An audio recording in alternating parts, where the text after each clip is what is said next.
Howdy out there, YouTubers. Welcome to Great Western Gardens. It is November the 22nd, 2015. It's a beautiful Sunday out here. The garden, like many of yours out there, is pretty much done for the year. Everything is harvested, canned, put away, sort of cleaned up, taken care of. Still got a little bit left to do out there.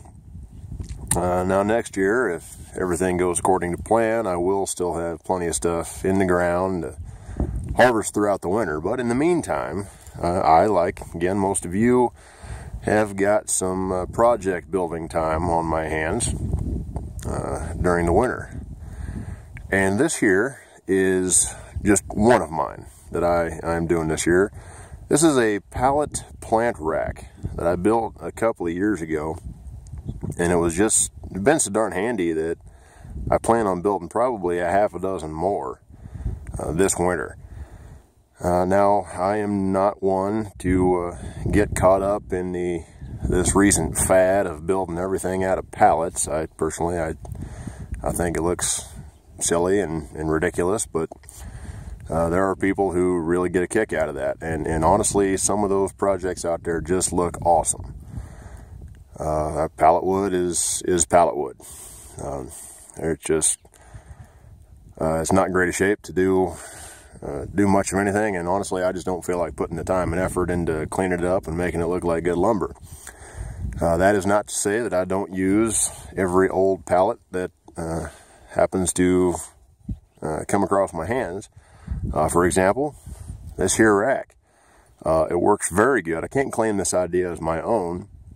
One of the feed supply stores up in town built these for their outdoor sort of garden corral during the spring and summertime, and I sort of stole the idea, and it works amazing.